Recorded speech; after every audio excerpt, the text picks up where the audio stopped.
سلام میرا رو رو کے کہنا، تو سلام میرا رو رو کے کہنا۔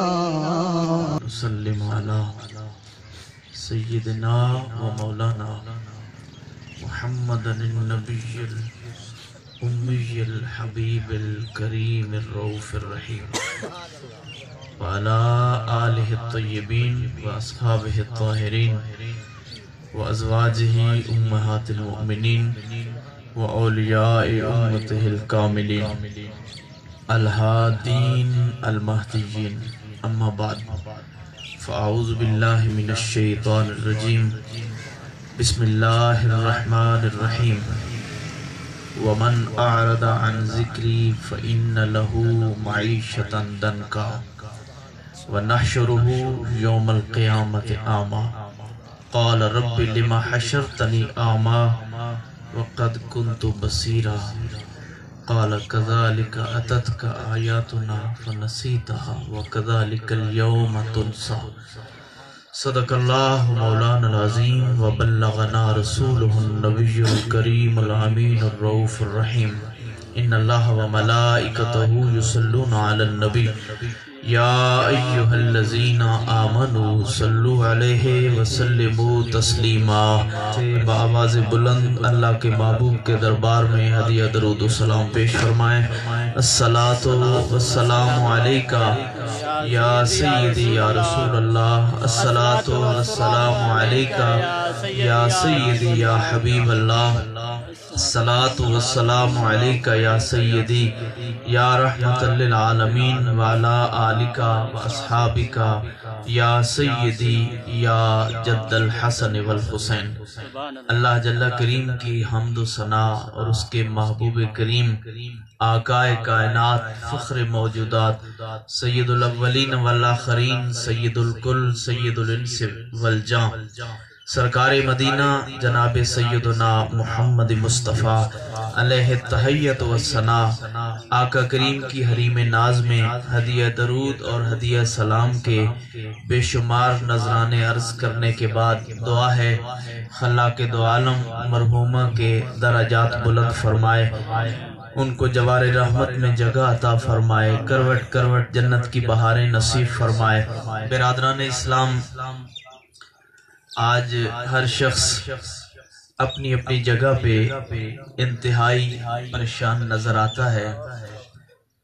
اگر کسی کو اللہ نے اولاد کی نعمت سے مالا مال کیا ہے تو وہ اس بات پہ پریشان ہے، نالاں ہے کہ میری اولاد میری ہی نافرمان ہو گئی ہے۔ توجہ ہے سب کی میری جانب، اور میں صرف اس آیت کریمہ کے جو آیات میں نے آپ کے سامنے رکھی ہیں اس کا مفہوم ہی عرض کر پاؤں گا۔ برادران اسلام، اگر کوئی اولاد والا ہے وہ اولاد سے پریشان ہے، اگر کسی کی اولاد نہیں ہے تو وہ مونجا ہے کہ اللہ مجھے اولاد کی نعمت عطا فرما دے۔ اگر کسی کی 10,000 تنخواہ ہے وہ بیچارہ پریشان ہے کہ میری پوری نہیں پڑتی۔ اگر کسی کی 1.5 لاکھ تنخواہ ہے وہ بھی پریشان ہے کہ 1.5 لاکھ سے بھی گزارا نہیں ہوتا۔ ایک کار ہے تو چاہتا ہے کہ میرے پاس پراڈو ہونی چاہیے، ایک کوٹھی ہے تو وہ چاہتا ہے ڈبل سٹوری ہونی چاہیے۔ ہر شخص اپنی معیشت کے تناظر میں بہت پریشان نظر آتا ہے۔ آخر اس کی وجہ کیا ہے کہ ہر شخص اپنے اپنے تئیں اپنی اپنی جگہ پہ اس پریشانی کا شکار کیوں ہے؟ وہ کون سی مرض ہے، وہ کون سی بیماری ہے جس نے ہمارے دلوں سے تسکین کو چھین لیا ہے، ہمارے دلوں سے سکینہ کو چھین لیا ہے، ہمارے دلوں سے قناعت کی دولت کو چھین لیا ہے۔ اگر دولت مند ہے تو تب بھی پریشان ہے، اگر بیمار و پریشان حال ہے اس کی تو کیفیت ہی اور ہے۔ وجہ کیا ہے؟ آؤ رب سے پوچھتے ہیں۔ نہیں سمجھ آئی پیچھے والے لوگوں کو؟ اللہ کا وہ کلام ہے جو بندہ جس کیٹیگری میں ہے، جس چھوٹا ہے بڑا ہے، جس طبقہ فکر سے تعلق رکھتا ہے، قرآن اس کے لیے ضابطہ حیات ہے۔ قرآن سے پوچھتے ہیں اے خلاق دو عالم کی کتاب ہمیں بتا، یہ جو پریشانی ہے اس کی وجہ کیا ہے اور اس کا حل سلوشن کیا ہے؟ میری آواز کی اور زبان کی سمجھ آ رہی ہے؟ خالق ارض و السما نے فرمایا من آراد عن ذکری فإن له معیشتا ضنکا۔ اللہ فرماتا ہے جس نے میرے ذکر سے منہ موڑ لیا، جس نے میرے ذکر سے مکھ موڑ لیا، جس نے میرے ذکر سے اعراض کر لیا، اور اپنی زبان میں کہوں تو یوں سمجھیے کہ جس نے، رب فرماتا ہے جس نے میرے ذکر تو کنڈ کر لی۔ اللہ فرماتا ہے کام اس نے ایک کیا ہے، میرے ذکر سے اس نے اعراض کیا ہے، میرے ذکر سے اس نے مکھ موڑا ہے، میں اسے دو سزائیں دے رہا ہوں۔ خالق ارض و سما نے فرمایا کہ ومن اعرض عن ذکری فإن له معیشتا ضنکا، فرمایا پہلا اسے جو عذاب دوں گا، جو سزا دوں گا، وہ یہ دوں گا کہ اس کے اوپر اس کی زندگی کا جامہ میں تنگ کر دوں۔ سبحان اللہ، نعرہ قرآن مقدس تکبیر، ہے۔ نعرہ رسالت، نعرہ خلافت، نعرہ حیدری۔ اللہ فرما رہا ہے جس نے میرے ذکر سے اعراض کیا میں اس کے اوپر جامع زندگی تنگ کر دوں گا۔ اس کے پاس مال ہوگا، دولت ہوگی، زمین ہوگی، جائیداد ہوگی، لیکن اس کے دل سے سکینہ اٹھ جائے گا، تسکین قلب اس کی ختم ہو جائے گی۔ پھر یہاں تک بس نہیں کی، رب کائنات فرماتا ہے کہ وَنَحْشُرُهُ يَوْمَ الْقِيَامَةِ أَعْمَى، جس نے میرے ذکر سے مکھ موڑا قیامت والے دن میں اسے اندھا کر کے اٹھاؤں گا۔ سبحان اللہ، سبحان اللہ۔ حضرات خالق ارض و سما کی کتاب لا ریب یہ بتا رہی ہے کہ جس نے میرے ذکر سے اعراض کیا پہلی سزا اس کے اوپر زندگی کا جامع تنگ کر دوں گا۔ اور جامع زندگی کیسے تنگ ہوتا ہے؟ فورڈ ٹریکٹروں کا مالک، پوری دنیا کے اوپر اس کے ٹریکٹر چلتے ہیں، اس کی مشینری اتنی اعلیٰ ہے کہ جگہ جگہ کے اوپر موجود، لیکن اس کے اوپر جامع زندگی تنگ کیسے ہوا کہ نہ وہ فروٹ کھا سکتا تھا، نہ وہ روٹی کھا سکتا تھا، نہ وہ سبزی کھا سکتا ہے، نہ وہ مٹھائی کھا سکتا تھا۔ اس کی خوراک کیا ہے؟ مال و دولت کی ریل پہ یہ ہے کہ پوری دنیا پہ گاڑیاں چلتی ہیں۔ اے گاڑیوں والوں، اے کوٹھیوں اور جائیدادوں کے اوپر ناز کرنے والوں، کبھی بھی ان کے اوپر اعتماد نہ کرنا۔ پوری دنیا کے اوپر اس کے ٹریکٹر اور مشینری چل رہی ہے، لیکن اللہ نے جامع زندگی ایسے تنگ کیا، فروٹ کھائے اس کو خراب کرتے ہیں۔ آج پوزیشن یہی ہے نا، کوئی شوگر کا مریض ہے خبردار چینی کے قریب نہیں جانا، کوئی بلڈ پریشر کا مریض ہے خبردار نمک اور نمکین چیز کو کھانا نہیں ہے۔ آؤ ذرا اس کے پیچھے تو جائیں، وجہ کیا ہے؟ میرے مصطفیٰ کا کلمہ پڑھنے والوں، وہ جو فورڈ ٹریکٹروں کا مالک ہے کچھ نہیں کھا سکتا، کیا کھاتا تھا؟ وہ آٹے کا چھان جو تیری میری بکری بھی نہیں کھاتی، وہ چھان جو جانور بھی نہیں کھاتے، اس چھان کو وہ پانی میں بھگو کے رکھتا اور اس کا صبح اٹھ کر پانی پیتا، اور جو بچا ہوا چھان ہے وہ کھاتا تھا۔ اب اس کے اوپر جامع زندگی کیسے تنگ ہوا؟ وجہ کیا ہے؟ اس نے ذکر خدا سے مکھ موڑا ہے، اللہ نے جامع زندگی اس کے اوپر تنگ کر دیا ہے۔ پھر سنیے اللہ فرماتا ہے دوسری سزا میں اسے یہ دوں گا، وَنَحْشُرُهُ يَوْمَ الْقِيَامَةِ أَعْمَى، دیہڑہ قیامت کا ہوگا جب اٹھایا جائے گا وہ نابینا ہوگا، عرض کرے گا قال رب لما حشرتنی اعمی، مولا تو نے مجھے نابینا کر کے کیوں اٹھایا؟ وقد كنت بصیرا، میں تو سجاکھا تھا، بینا تھا۔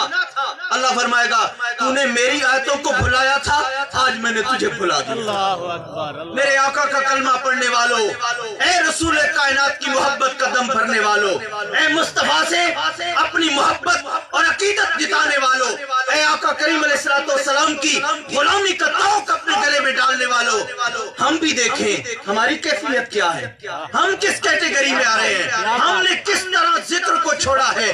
مفسرین کرام کی تفاسیر اٹھا کے دیکھیں، ابن کثیر کو اٹھا کے دیکھیں، تفسیر ابن اسیر اٹھا کے دیکھیں، امام بیضاوی کو پڑھیں، اور جو نا تفسیر روح البیان کو پڑھیں، فرماتے ہیں یہ ذکری ہے تو صرف ایک کام نا جس نے میرا ذکر چھوڑا، آخر یہ ذکری کیا ہے کہ جس کے وجہ سے رب اتنی سزائیں دے رہا ہے؟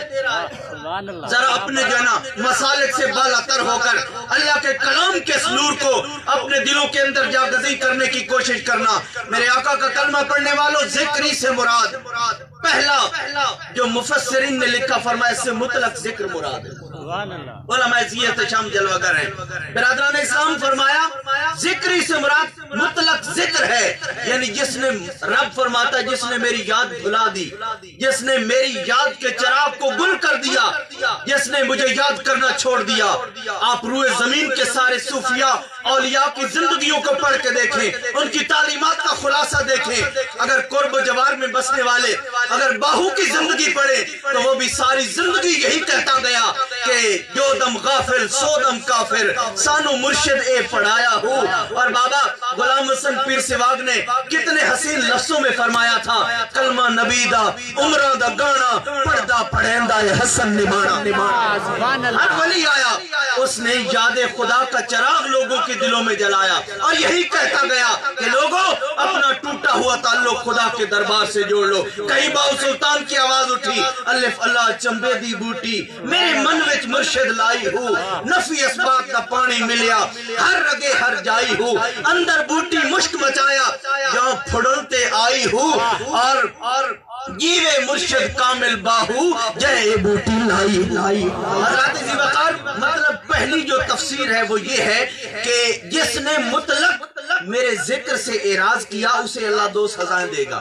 کیا کہ اس کا جامع زندگی بھی تنگ ہو جائے گا اور اس کو قیامت والے دن بھی نابینا کر کے اٹھایا جائے گا۔ آج ہماری زندگیوں کی کیفیتیں کیا ہیں میرے نوجوانوں، میرے عزیزوں اور میرے جو ہے نا بالخصوص نوجوان کی جن کے اوپر پتہ نہیں قوم کو کتنی توقعات ہیں، اور آج وہ نوجوان ہے اس کا صبح سے شام تک سارا وقت انٹرنیٹ کی نظر ہو گیا، وہ اگر بستر میں ہے تب بھی انٹرنیٹ کی دنیا میں گم ہے۔ اور وہ بھی تو نوجوان تھے جن کی جو ہے نا تہجد بھی کبھی قضا نہیں ہوتی تھی، جن کا دن چڑھا ہوتا تھا، کہیں کوئی جو ہے نا اشراق کی نماز پڑھ رہا ہوتا تھا، کہیں کوئی چاس کی نماز پڑھ رہا ہوتا تھا۔ آج جوان نے تو اپنے جو ہے نا 5 وقت کی نماز کو بھی بھلا دیا ہے۔ وہ نوجوان جس نے آج کے بعد اگلے مستقبل میں جا کر اس جو ہے نا ملت کی جو تقدیر ہے اس کو سنوارنا ہے اور ملک کی باغڈور کو سنبھالنا ہے، وہ نوجوان اس نے فرائض کو بھی بھلا دیا، اس نے واجبات کو بھی بھلا دیا، اس نے سنن کو بھی ترک کر دیا۔ اور اگر نوجوان کو دیکھا جائے تو امریکہ اور انگلینڈ کی فضا تو یاد آتی ہے، میرے مصطفیٰ کی غلامی یاد نہیں آیا کرتی ہے۔ برادران اسلام پہلی تفسیر یہی ہے کہ ذکری سے مراد مطلق ذکر ہے۔ دوسرا مفسرین فرماتے ہیں کہ ذکری سے مراد ہے نماز۔ آپ پریشان تو ہوں گے، میں نے ایسا موضوع چنا ہے کہ جو بعض احباب فرماتے ہیں کہ پتہ نہیں مولوی صاحب نے نماز والی بات شروع کر دی ہے۔ قرآن اٹھا کے دیکھو، رب کائنات کا کلام یہ کہہ رہا ہے جس نے نماز سے منہ موڑ لیا۔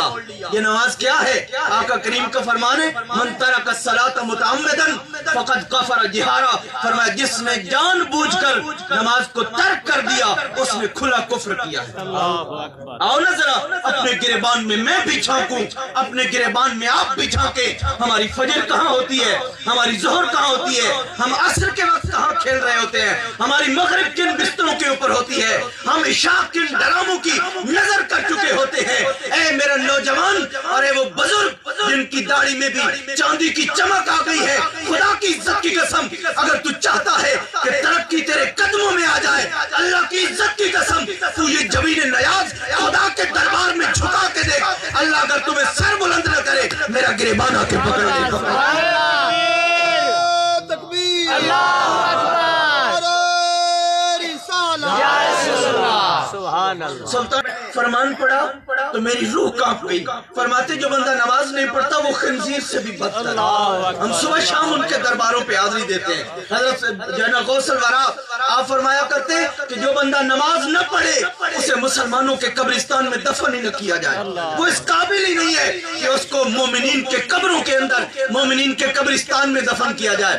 آج ذرا دیکھیں پہلے سے لے کر آخر تک ہماری کیفیتیں کیا ہیں۔ بازار آباد ہیں، مسجد ویران ہیں، مسجدوں کی صفیں پکار پکار کر نمازیوں کا انتظار کر رہی ہیں، اور اگر آتے بھی ہیں تو چند بوڑھے چند بزرگ، یہ بھی بہت بڑی نعمت اور سعادت ہے، ورنہ کچھ تو ایسے بھی مقامات ہیں جہاں پہ بوڑھے بھی بیٹھ کر وہ قطار گوٹی کھیل رہے ہوتے ہیں، میں نے خود اپنی نظروں سے دیکھا ہے۔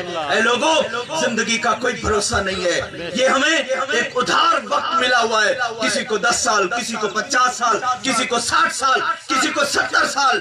اس وقت کو غنیمت جانو اور اس وقت کی قدر کر لو۔ جس قوم نے اپنے وقت کی قدر کی ہے وہ قوم کبھی بھلائی نہیں جاتی، اور جو قوم اپنے وقت کی قدروں کو ختم کر دیتی ہے اس قوم کو بھلا دیا جاتا ہے۔ برادران اسلام، دوسری تفسیر ہے، یعنی رب فرماتا ہے جس نے نماز سے مکھ موڑا اللہ اسے یہ 2 سزائیں دے گا۔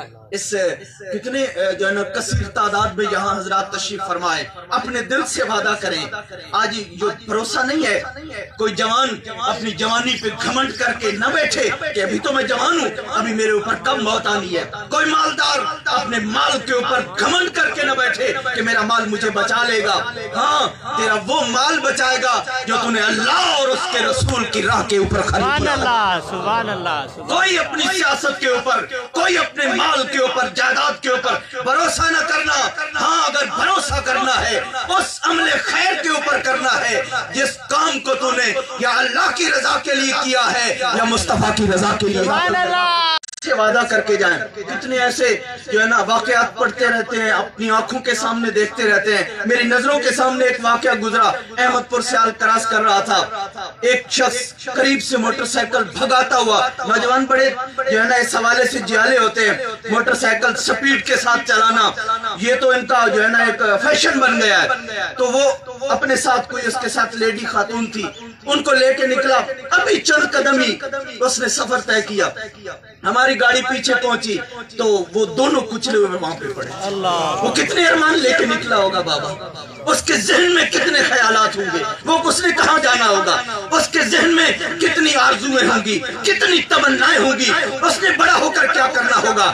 لیکن شاید وہ یہ بھلا بیٹھا ہوگا کہ میرا راستہ آگے بند ہو چکا ہے، میری زندگی کا چراغ گل ہونے والا ہے۔ اے میرے آقا کا کلمہ پڑھنے والوں، کوئی بھروسہ نہیں ہم نے کتنا وقت اور گزارنا ہے، کتنی زندگی ہماری باقی ہے۔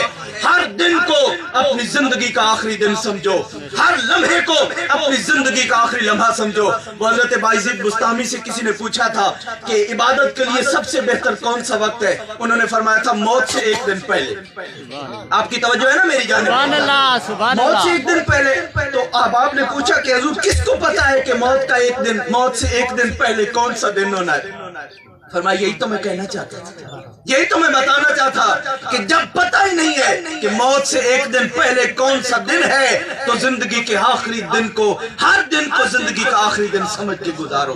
برادران اسلام، تیسری تفسیر، چونکہ وقت ختم ہو گیا ہے، صرف یہ بتا دیتا ہوں کہ پہلی تفسیر میں نے عرض کی تھی جس نے مطلق ذکر کو چھوڑ دیا اللہ اسے 2 سزائیں دے گا۔ دوسری میں نے عرض کی تھی جس نے نماز کو چھوڑ دیا، اور تیسری تفسیر ہے جس نے قرآن کو چھوڑ دیا۔ آج قرآن کیفیت کیا ہے؟ صرف طاق کی زینت ہے، قسموں کی کتاب بن گئی ہے۔ اگر قسم اٹھانی ہے تو قرآن کو اٹھانا ہے، اور ہم نے اگر قرآن سے سیکھا بھی ہے تو مرنا سیکھا ہے۔ جب کسی کی روح نکل نہیں رہی ہوتی ہے تو قرآن کھول کے بیٹھ جاتے ہیں، سورۃ ملک پڑھی اور سورہ یاسین پڑھی، حافظوں کو بلا لیا قرآن پڑھو، بابے کی روح اٹک گئی ہے۔ حضرت اقبال فرماتے ہیں قرآن سے بھی اے امت مسلمہ تم نے سیکھا تو مرنا سیکھا۔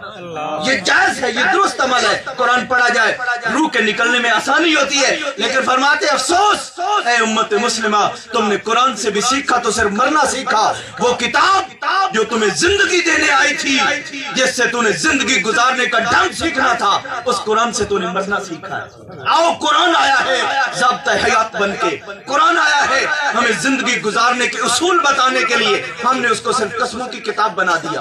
اور وہ مدرسہ جہاں قرآن پڑھایا جاتا ہے اس کو حقارت کی نظر سے دیکھا جاتا ہے۔ پھر وہ لوگ جو قرآن پڑھتے ہیں، قرآن پڑھاتے ہیں، جنہیں اللہ کے رسول نے فرمایا خیرکم من تعلم القرآن وعلمہ، فرمایا اس روح زمین کے اوپر تم میں سے اگر کوئی بہتر ہے تو وہ بندہ بہتر ہے جو قرآن پڑھ رہا ہو اور آگے قرآن پڑھا رہا۔ آج ہم حقیر نظروں سے دیکھتے ہیں اسی بندے کو جو قرآن پڑھ اور پڑھا رہا ہوتا ہے۔ نہیں بابا، ہمیں کسی کے فتووں کی ضرورت نہیں، وہی فتوہ اعلیٰ ہے جو آمنہ کے لال، زہرا کے بابا اور حسنین کے نانا نے بتایا، اور آقا نے فرمایا بہتر وہی ہے جو قرآن خود بھی پڑھتا ہے اور قرآن اگلی نسلوں کو بھی پڑھایا کرتا ہے۔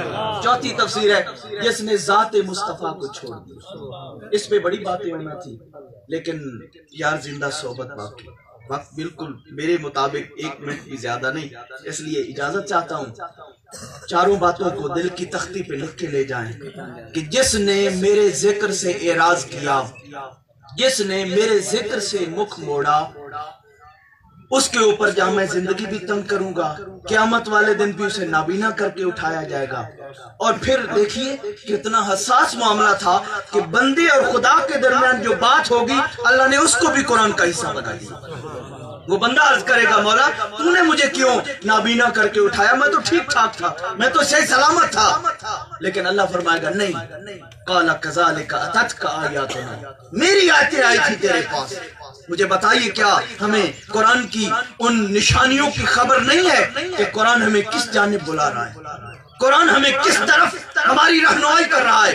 کیا نہیں پتا؟ کیا ہمیں ان باتوں کا علم اور خبر نہیں ہے؟ ہر روز سنتے رہتے ہیں قیامت والے دن پوچھا جائے گا، میدان محشر جب وہ حشر سجے گا تو رب کائنات اس شخص کو، ہر بندے کو حکم دے گا، اس کی جوتی نہیں ہوگی، اس کو ننگے پاؤں کھڑا کر کے پوچھا جائے گا بتا زندگی کیسے گزاری؟ ساری سیڑھی چل جائے گی، کتنے جھوٹ بولے تھے، کتنے لوگوں کو ستایا تھا، کتنوں کا حق کھایا تھا، بیٹیوں کا حق کھایا تھا، بہنوں کا حق کھایا تھا۔ آپ ناراض نہ ہونا، یہ بات میں ضرور عرض کروں گا، ہم نے خود دیکھا ہے، آپ نے بھی ملاحظہ کیا ہوگا۔ آج بھی جا کر لوگ عدالتوں میں کہہ دیتے ہیں پٹواری لکھ دے میری بیٹی نہیں تھی تو مر گئی، کیوں؟ حصہ دینا پڑے گا۔ جس نے ایک بالشت بھی کسی کا حق دبایا زمین کا، بروز قیامت 7 زمین کو آگ کا بنا کر اس کے گلے کے اندر ڈالا جائے۔ آج ایک چنگاری کو برداشت نہیں کر سکتے، کسی کا حق کھا کر، بیٹیوں کا حق کھا کر، بہنوں کا حق کھا کر، بھائیوں کا حق کھا کر، مجھے بتاؤ یتیموں کا حق کھا کر کیسے حساب دیں گے؟ پوچھا جائے گا عمر کیسے گزاری، مال کہاں سے کمایا، کتنے ہتھ کنڈے استعمال کیے تھے مال کو کمانے میں، کتنا سودی کاروبار کیا تھا، کتنا جو ہے نا اپنے کریانے کی دکان پہ بیٹھ کر نیچے سے مقناطیس لگا لیا تھا، کتنا جو ہے نا کپڑوں کا کاروبار کرنے والے اپنے گز کو چھوٹا کرنے کی کوشش کر لیتے ہیں۔ وَيْلٌ لِّلْمُطَفِّفِينَ۔ سنو لوگو، میرے آقا کا کلمہ پڑھنے والوں، پوچھا جائے گا مال کہاں سے کمایا، کہاں پہ خرچ کیا، ہر شخص سے یہ سوال ہوگا۔ اور پھر یہ پوچھا جائے گا تو نے اپنے علم پہ کتنا عمل کیا۔ ہر شخص کو پتا ہے، یہ نہ سمجھا کرو کہ صرف جو ممبر پہ بیٹھا اسے پتا ہے۔ آج تو اتنا ایڈوانس دور ہے کہ جو بات یہاں کہی جا رہی ہوتی ہے لوگ کہتے ہیں جناب یہ تو ہم پہلے سن چکے ہیں، لیکن عملی دنیا سے ہم نے ان باتوں کو نکال دیا۔ وہ بزرگوں نے فرمایا تھا کہ کسی شخص کو دیکھنا ہو نا، اس کی زبان کو نہ دیکھا کرو، زبان تو بہت لمبی لمبی چلائی جا سکتی ہے۔ اگر کسی کو دیکھنا اس کی تقریریں نہ سنو، اگر کسی کو دیکھنا اس کا عمل دیکھو، اس کا ذاتی عمل کیسا ہے۔ اس لیے اپنے کردار اور اپنے عمل کو بہتر کرنے کے لیے بس اس سوال کو سامنے رکھیں کہ رب یہ پوچھے گا کہ بتا تو نے اپنے علم پہ کتنا عمل کیا۔ ہم سب کو علم ہے، نماز فرض ہے، روزہ فرض ہے، حج فرض ہے، زکوٰۃ فرض ہے، ہمیں حقوق اللہ کا بھی پتا ہے، حقوق العباد کا بھی پتا ہے۔ کمی ہے تو صرف اس بات کی کہ ہم نے اس کو اپنی عمل کی دنیا میں کتنا ڈالا ہے۔ اللہ ہمیں عمل کی توفیق عطا فرمائے۔ تو سلام میرا رو رو کے کہنا، تو سلام میرا رو رو